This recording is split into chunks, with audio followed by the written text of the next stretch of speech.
Hi everybody, happy Thursday before Christmas. It's been a while since I did an update and I've had a lot going on and wanted to let you guys into what's been going on with me. I think I posted not videos but just some actual words a couple of maybe the first day of radiation and a couple of days after that. This is my third week of radiation. I'm almost completed with my third full week, which would be 15 treatments out of 25.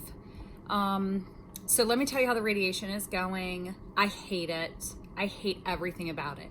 Now, I will say that what I thought was going to happen was like in the cartoons, laser beams were going to come down, they were going to fry me, and I was going to like smell skin burning and things were going to be crazy. That's not what happens. I did post some pictures of this humongous piece of equipment that kind of rotates around you. I'm only in the machine or laying on the table in front of the machine that rotates for about 10 minutes total. It takes them just about 5 minutes to get me set up, 2 seconds to get off the table, undressing, dressing. So I'm there for like half an hour.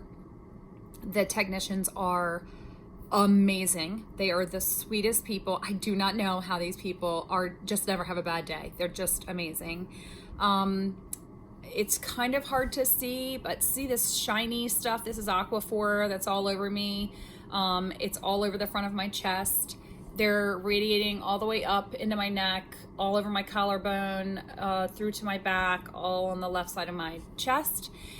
And with that comes a number of side effects, one of which is that my esophagus is struggling. I'm fine swallowing about to right here, and it feels like a pill has gotten stuck in my throat.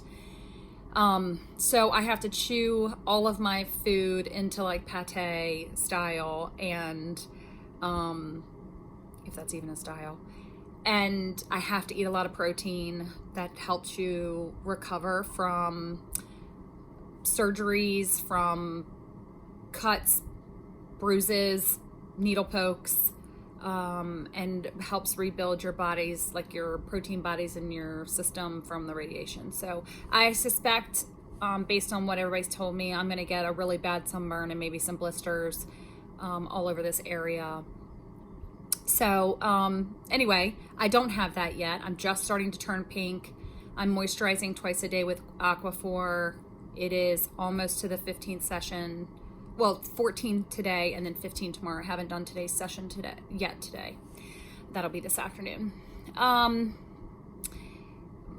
my energy is okay. I'm tired at the end of the day. I get out of bed okay. I'm still not sleeping great, but I'm telling you, I sleep so much better today than I did a month ago. I don't know what's going on that I'm sleeping better, but I'm so happy about it. I think it's because it's colder, honestly. My room is freezing. Rob has to go to bed with like 12 layers of clothing on, and I've got the ceiling fan and another fan that my parents bought me. And I'm just like, please let me just be cold in here. Tell him he can put on more layers all the time. Aiden's doing really well. My kids are doing really well.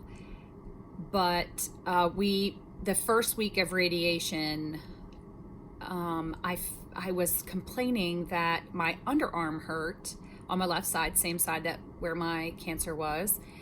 And I just thought it was because I had worked a little too hard putting up Christmas decorations, because it was right after Thanksgiving and I was putting up the tree and putting up stockings and probably doing a little bit more than I was supposed to be doing, but I wanted to do it, so I did it. Complained to the hubs that my armpit was sore, and when it wouldn't go away, I kind of felt underneath my arm and felt a lump. And I'm like, well, that's kind of strange. I felt it on a Friday. the Friday of my first week of radiation, and I had a doctor's appointment as a follow-up with my oncologist on the Monday, which would have been the start of my second week of radiation. So I was like, well, I'll just wait and talk to Dr. Thane, who's my oncologist, about it. And I did, and we went to the appointment first thing in the morning. It was like 8 o'clock in the morning, 8:30 in the morning.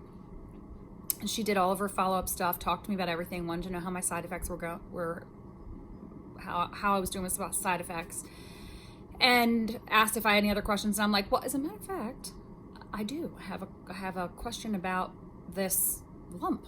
And I'm like, is it scar tissue? And oh my Lord, that poor woman, her face dropped. She don't have a poker face. I didn't know that until then. And she's like, no, you should not have a lump. So she felt it. It hurt a lot. I didn't want her pushing on it, didn't like it. So her office got me into an ultrasound that day. We had to drive about 20 minutes away from our house, 30 minutes away from our house. Got the ultrasound done. The doctor, the staff doctor, did not like what she saw. So she said, I want to have you have a biopsy. They got me in on Wednesday for a biopsy.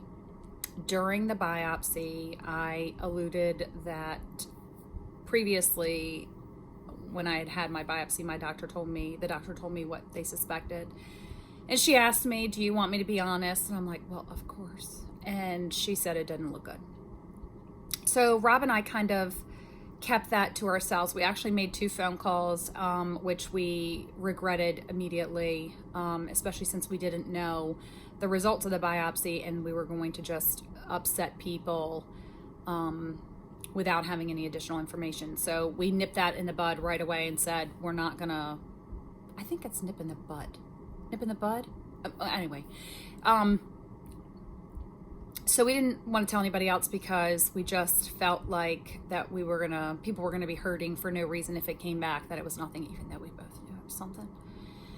So I thought I would know by that Friday, and when they didn't call, Rob and I made a last-minute decision to drive to Pennsylvania for the weekend, spend it with our friends, Ted and Seema, and not talk about cancer for 2 days.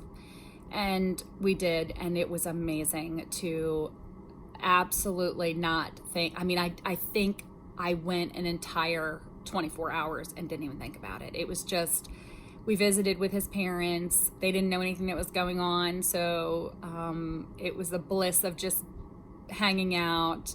They didn't know we were coming in town, and we just showed up. That was really cool. And seeing, we got to see Rob's sister. We didn't get to see as many people as we normally do, but it was a quick trip, and it just felt good to be like off the cancer radar for a minute. So we got back Monday, and I had radiation early or something, and I had a counselor appointment. My counselor, I was seeing my counselor, of course, and I had this appointment with my counselor, and I told her what was going on, and she said, you have every right to call the imaging and ask them for what the results are. And I didn't want to be like a psycho. And I'm like, are you sure? She's like, absolutely. And so I did. I got out of the appointment with her and made the phone call, and they didn't have any information. So then I went and did my radiation at 4:30 and thought, you know what? They're probably going to close 5:30. I'm just going to call them again. This time I asked for the doctor. Sorry, the sun is really bright. I was trying to get good lighting, but it's really bright. And Dr. Gomez from the imaging center got on the phone. She said, I checked earlier, there's no results in the system, but let me just check again. Maybe they'll be here. Cancer. I got cancer again. I am in the middle of my radiation treatment, and I've got cancer again. Like, what? So I got a whole new tumor. I got a whole new thing, and I'm laughing about this because there is just nothing else I can do about it except for just take it head on and do my best. And honestly, making this video is like the hardest thing to do because I'm gonna have to post it and everybody's gonna know, but I just made a commitment to try to live this as openly as possible. And now I got to tell you all this. And right now, everything has changed. I mean, the radiation is staying on as expected. I've got to now have another surgery.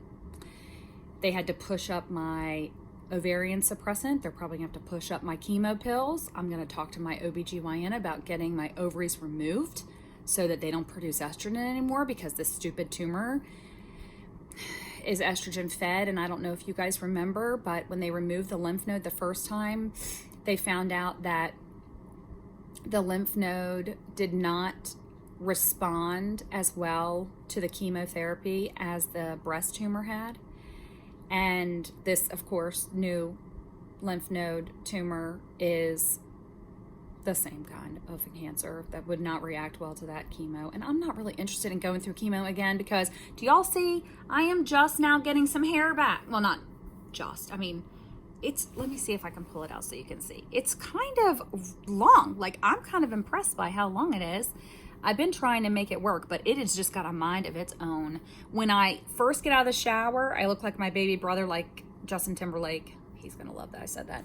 And then when I comb it all forward, I look like my dad did when he had like dark hair. Anyway, I'm not interested in losing my hair again. Or my eyelashes. Can you see them? I'm trying to get them close. Anyway. So, here we are. Here we are. I don't know how this could happen. The doctors don't know how it could happen. Oh, I guess I should tell you, because I have gotten a number of suggestions to get a second opinion. I have done that. I have an appointment with the University of Pennsylvania Medicine at the end of January. They've already got my records. They're reviewing them. If they need to see me sooner, they will call me. I've also gotten recommendations for Mercy for Dr. Friedman. And so I've reached out to him, and they are taking a look at my records. My oncologist thinks it's a good idea to get a second opinion. My breast surgeon thinks it's a good idea to get a second opinion. My radiation oncologist thinks it's a good idea. No one is territorial. Everybody wants what's best for me. They keep apologizing, which I think is really nice.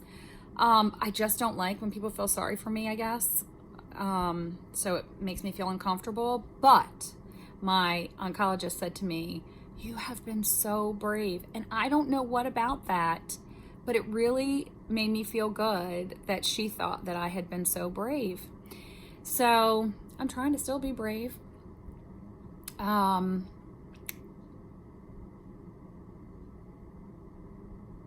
Yeah, I mean, I don't know what else to say. I've done a lot of crying, a whole lot of crying. I don't want to cry anymore. It's going to be Christmas in less than a week. I've got packages to wrap. Lots of packages to wrap.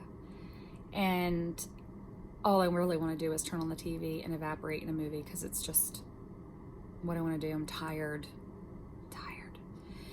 So, besides having the struggle with the esophagus, the skin hasn't started hurting quite yet. It's the Aquaphor's ruining all of my clothes. It's awesome. I do not know what is going on with this hair. Katie, I'm going to have you look at it. It's got a little bit of gray. Can you see the gray in there? But it's coming back so dark. So weird. I'm not a redhead right now, which is so weird. But my Anastasia Beverly Hills taupe dip brow is not too bad. Anyways, guys, I just wanted you to know what was going on. New tumor, new cancer. It is what it is. Thank you for constantly supporting me. Love you guys. Bye.